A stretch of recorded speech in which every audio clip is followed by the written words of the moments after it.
नमस्कार, मी तानाजी करचे न्यूज मराठीमध्ये तुम्हा सर्वांचं स्वागत करतो। मित्रांनो, परवा 1 ऑक्टोबरला या ठिकाणी एक अमानुष मारहाण झाल्याचा प्रकार इंदापूर पोलीस स्टेशनमध्ये घडलेला आहे।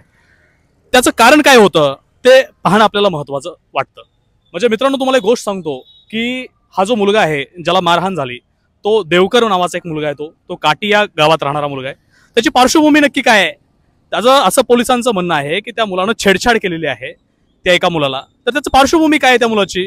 हा मुलगा सुशिक्षित आहे। पहिली गोष्ट, या मुलाचं इंजिनिअरिंग कंप्लीट झालेलं आहे।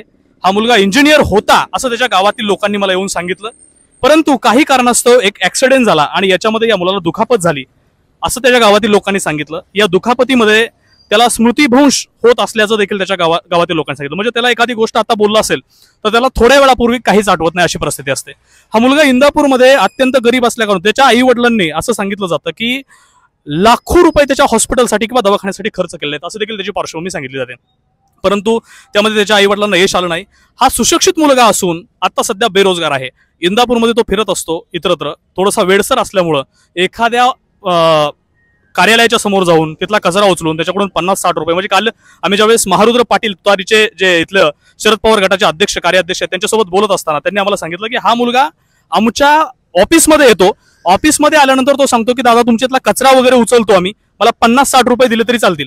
म्हणजे एवढी वाईट अवस्था आहे आता सध्या महाराष्ट्रामध्ये आपण पाहू शकतो। मित्रांनो, दुसरी गोष्ट अशी याची पार्श्वभूमी आहे की ज्या दिवशी ही घटना घडली संध्याकाळी 5च्या पुढं, तर याच्यामध्ये बलजीत सिंग विरुद्ध परमवीर सिंग असा एक सुप्रीम कोर्टाचा खटला आहे, न्यायनिवाडा झाला होता। याच्यानुसार सुप्रीम कोर्टाने असं निर्देश दिलं होतं की देशातले जेवढे पोलीस स्टेशन आहेत त्या प्रत्येक पोलीस स्टेशनमध्ये जे अमानुष मारहाण होते यासाठी सीसीटीव्ही बसवले पाहिजेत, सगळ्या गोष्टी केल्या पाहिजेत। म्हणजे सीसीटीव्ही बसवण्याचं कारण हे आहे आणि त्याचा जो डाटा आहे तो साठवणूक केली पाहिजे आणि आरटीआय अंतर्गत तो दिला पाहिजे।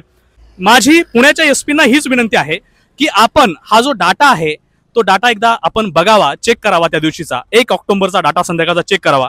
त्या मुलाचं कारण एवढंच सांगितलं जातं पोलिसांकडून आणि त्या मुलाकडून, एवढंच कारण सांगितलं जातं की त्या मुलाची चूक हे होते की त्याने चौकामध्ये उभा असणाऱ्या त्या मुलाला घरी जाण्यासाठी त्याच्याकडे पैसे नव्हते, त्यामुळे 20 रुपये मागितले।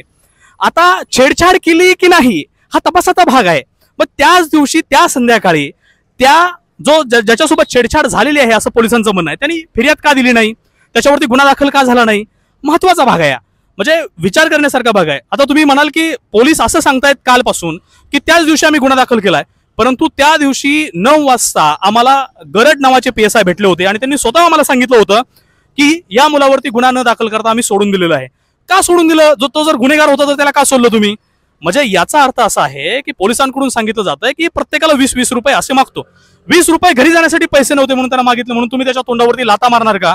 म्हणजे सराईत गुन्हेगारी जी इंदापूर मधली आहे त्या सराईत गुन्हेगारीला तुम्ही खुर्चीमध्ये बसायला जागा देता सराईत गुन्हेगारांना, आणि अशा गरीब किंवा एक डोक्यावरती परिणाम झालेल्या त्याच्या गावातील लोकांनी मला हे सांगितलंय की त्याचा ऍक्सिडेंट झाल्यामुळे त्याच्या डोक्यावरती परिणाम झालाय, अशा मुलांना तुम्ही तोंडावरती बुटाने लाता मारता किंवा त्याच्यावरती मारहाण करता, हे कोणत्या कायद्यात बसतं नक्की? या पोलीस अधिकाऱ्यांवरती जे PSI गरड आहेत, PSI दडस पाटील आहेत, त्याचप्रमाणे API गटकुळ आहेत, यांच्यावरती काय कारवाई केली जाणार आहे हे पाहणं महत्वाचं ठरणार आहे। मित्रांनो, खरं तर तो गुन्हेगार असेल तर त्याला शिक्षा झालीच पाहिजे या मताशी आम्ही त्याचं समर्थन करतो, यातला भाग नाही। तो जर गुन्हेगार असेल तर त्याला शिक्षा झालीच पाहिजे, परंतु जर पोलीस अधिकाऱ्यांनी त्याला जर मारहाण केली असेल तर अशा पोलीस अधिकाऱ्यांवर देखील कारवाई व्हायला हवी। कारण महाराष्ट्रातली कायदा व सुव्यवस्था, तर इंदापूरचं तुम्हाला उदाहरण देतो, इंदापूरमध्ये कायदा व सुव्यवस्था का राखली जात नाही? इंदापूरमध्ये त्याचं कारण काय कायदा व सुव्यवस्था राखली न जाण्याचं? त्याचं कारण असं आहे मित्रांनो की या इंदापूरमध्ये अशी चर्चा आहे की काही पोलीस कर्मचारी असेही आहेत इंदापूरमध्ये की पुन्हा पुन्हा ते फक्त याच पोलीस स्टेशनला ट्रान्सफर होऊन येतात। त्याचं कारण असं आहे की इथली जी कायदा व सुव्यवस्था आहे ती पूर्ण इंदापूर जी आहे तर या पोलीस कर्मचाऱ्यांनी हायजॅक केलेलं आहे की काय, अशी इंदापूरमध्ये चर्चा आहे। मग मला SP साहेबांना हा प्रश्न विचारायचा आहे की हे वारंवार इथंच काय येतात ट्रान्सफर होऊन, त्याचं कारण काय आहे? यांच्यामुळं खरं तर कायदा व सुव्यवस्था बिघडली जात आहे। काल जी घटना 1 तारखेला घटना झाली, पोलिसांकडून अमानुषपणे मारहाण झाली, ती घटना निंदनीय आहे अशी इंदापूरमध्ये चर्चा आहे, परंतु या मुलाला नक्की पोलीस अधिकाऱ्यांनी जी मारहाण केली अशा पोलीस अधिकाऱ्यांवरती काय कारवाई होणार आहे हे पाहणं महत्वाचं ठरणार आहे। या मुलाला गरड नावाच्या PSIनी त्या स्पॉटवरून त्याला गच्ची पकडून ओढत आणलेला होता, दारामध्ये आणल्यानंतर त्याच्या पाठीमागून लात घालण्यात आली त्याला, हे आम्ही त्याला प्रथम दर्शनी आम्ही ते सर्व पाहिलेलं आहे, बघितलेलं आहे। आणि तुम्हाला जर याचं खोटं यात काही तथ्य वाटत नसेल तर एसपी साहेबांनी त्या दिवशी संध्याकाळी 5च्या नंतरचा सीसीटीव्ही चेक करावेत, त्यांना दाराच्या बाहेर असणारी ही घटना सर्व दिसेल। मी तुम्हाला मगाशी काय खटल्याचा उल्लेख करून सांगितला मित्रांनो, सुप्रीम कोर्टाचा निर्देश होता हे। खरं तर सुप्रीम कोर्टाने सांगितलं होतं की या सर्व घटनांमध्ये, मारहाणीच्या घटनांमध्ये, कस्टोडियल डेथमध्ये तुम्ही सीसीटीव्ही ठेवणं गरजेचं आहे।